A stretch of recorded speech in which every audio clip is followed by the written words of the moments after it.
इसी मेंबर मानक रिस्ट्रक्चरिंग बंद दाबी रे पुणी थरे आज विधानसभा सम्मुख में एकत्रित होती देखिपे आपण मैंने हजार हजार संख्यार इसी मेंबर मैंने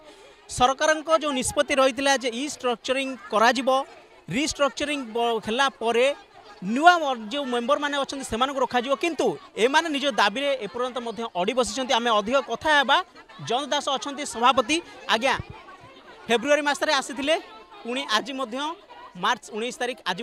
आसी से दाबी रिस्ट्रक्चरिंग प्रत्याहार करूँ सरकार निज निष्पत्ति पुनर्विचार करूँ दुई दुईटा नोटिफिकेशन भितर आसी सारे आज्ञा कौन कहे सरकार आगे साइड रू स्पष्ट करूँ एनआरएलएम स्कीम रो काम कौन एनआरएलएम स्कीम रो काम है साधारण गृहिणी महिला को संगठित करवा वुमेन एसएचजी गठन करवा वुमेन एसएचजी गठन करने सहित से प्रवर्तक गोष्ठीगत संचय और व्यक्तिगत संचय वृद्धि करवा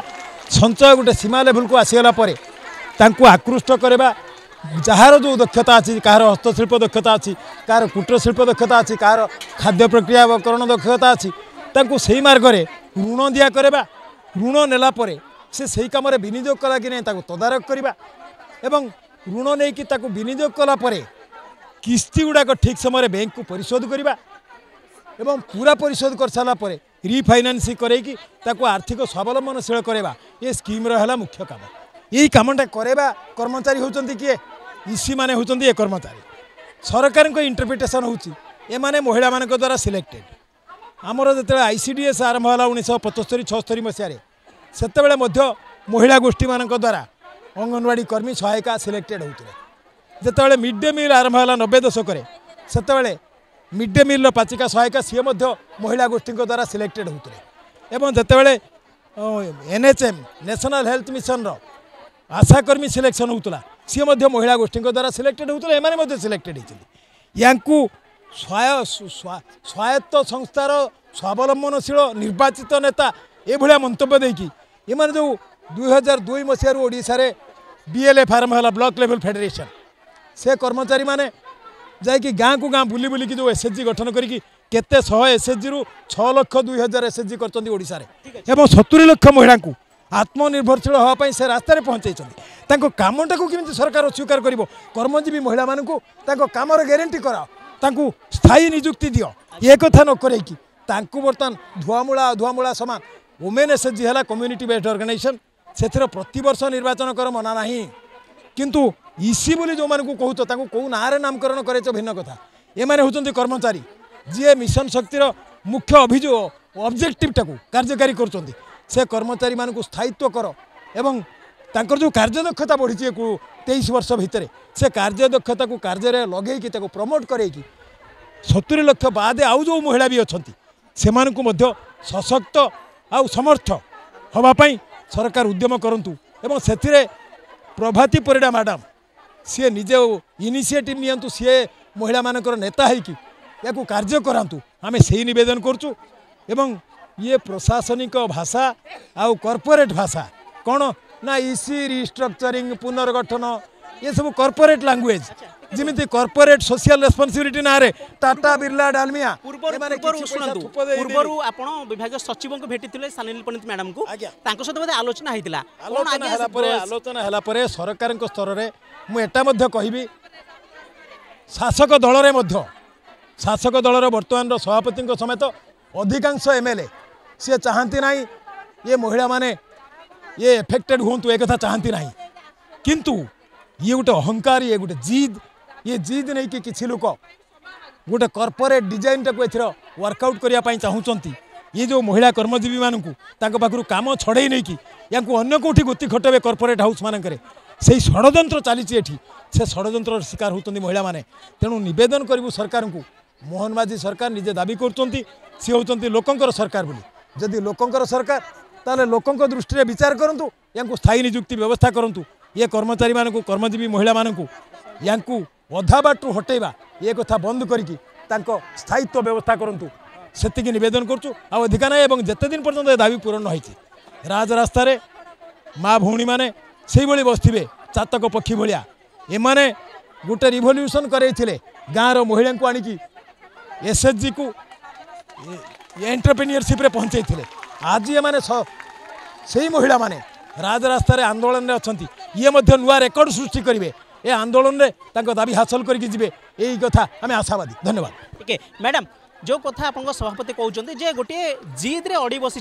समस्ते जदि एमएलए मैंने चाहूना आपने कहते कौन कह आप जो कहते आम मैंने विभिन्न समस्या सम्मुखीन हो निर्यातना बोली आप सभापति कहते अभियोग गले आम बर्तमान निर्यातिता बुझिले कि जिते सीतामाता निर्यातिता होते से पृथ्वी प्रलय होता एवं बर्तमान आम मैंने निर्यातिता से सरकार आसवे आमको कहे 1000 टंकिया चाकरी देमु आमको यूज करमु ये सरकार आसवे तुमको मूलर काटिक विदा करदेमु किंतु ये कौन यहाँ ओडिशार कौन माँ मान न्याय होची आपण कहतु आम बर्तमान चाहूँ रिस्ट्रक्चरिंग वार्डटा आसला कौन पाई आपण मैंने तो 8 मास सरकार गढ़ी रंग बदलांतु किसी मन ना मेडिकल रंग बदलांतु बिल्डिंग रंग बदलांतु आपण कोर्टर रंग बदलांतु माँ मौसी मानकर रंग कहीं बदल चेष्टा कर माँ रंग जिते बदली जाए माँ अभिशाप सब पृथ्वीर सब जिनसर रंग बदली जाओ आपड़ यहाँ भी देखिए जदि आम पंचायत ऑफिस घेराव करूँ ब्लॉक घेराव करूँ डिस्ट्रिक्ट ऑफिस घेराव करूँ आज आम पुणी एमएलए एमपी समस्त को चिठी देचु आप जदि न हुए इसी महासंघ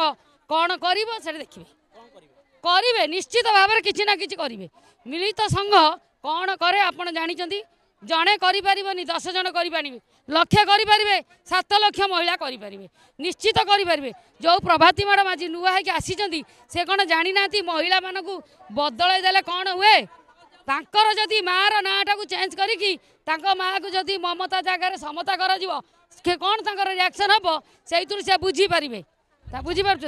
सरकार नोटिफिकेशन देले से कहले रिस्ट्रिक्शन व्यवस्था पूर्व मध्ये थिला कोन पई करू नथिले कोन पई पूर्वर तो सरकार थिले 3 वर्षिया रिस्ट्रक्चर थिला हमें तो खुशी रे मानी नै तांतु रिस्ट्रक्चर कलेनी जत्ते बेला हमें खटी खटी की 1000 टका दरमा पाइलु तमे आइलो मूलुर काटिया पई कोन तमर असुविधा कोन होउची एही माने रही कि तम काम करू नादी विकसित गाँ विकसित ओडिशा कलु फोटो वीडियो करी की रखिचु देखेमु सुभद्रा योजना कलु जहाँ कहीच ता करूँ पंचायत आम बुलुचु न खाई नपी एबे भी दरमा पाऊनु वर्षे है एबे भी तुम काम करुचु तापर सीधा आम जदि समस्ते मिसिकी गोटे आत्माहुतिर गोटे डाकरा देवु ये संभाली पारे तो नुआ सरकार आम घरे आम स्वामी पिला रोजगार रे खाई सरकार को काम करुचु 1000 टका वर्षे पाइचु मात्र केते दिन पाइचु पचार ना 1000 टका वर्षे पाइचु सरकार बदलिला ये सब बदल देले दाबी चलो जिते पर्यंत आमर कि ना कि फलाफल सी निजे आमको न जन से पर्यंत आम एमती बारंबार बसतु क्या भेटिया आम डायरेक्ट चाहूँ प्रभाती मैडम को देखा करिया सी आमको डाकतु आमको गोटे प्रतिश्रुति दिंतु ना आम पंचायत स्तर में सब काम बंद करदेमु ताकर कौन कार्यक्रम आम करदेमु केबे भी करदेमु देखिए सीधा सड़क चेतावनी दौरान इसी मेंबर माने जे सरकार कौन कार्यक्रम आम पंचायत स्तर में करे देबू ना जो रिस्ट्रक्चरिंग एमाने एकत्रित होती बर्तमान विधानसभा घेराव करुँच ताकू से निष्पत्तिर पुणी थे पुनर्विचार दाबी करुँच सीधा सड़क कहते चेतावनी दौरान जे ए आंदोलन एमती चलो जेपर्यंत आम दाबी हासिल न करूँ एवं सरकार को या पर कौन निष्पत्ति रहिबो केमिति भाबे एमान को आश्वासना देबे जो निष्पत्ति सरकार आनिचंती जे रिस्ट्रक्चरिंग हबो से निष्पत्ति सरकार अटल रहिबे ना पुणी ए जो लक्ष लक्ष इसी मेंबर माने अछंती एमान को दाबी आगरे निष्पत्तिर पुनर्विचार करिवे ताहा देखिबा पई बाकी रहिला। भुवनेश्वर कैमरामैन प्रताप सह प्रभात राउत मोबाइल न्यूज 24x7।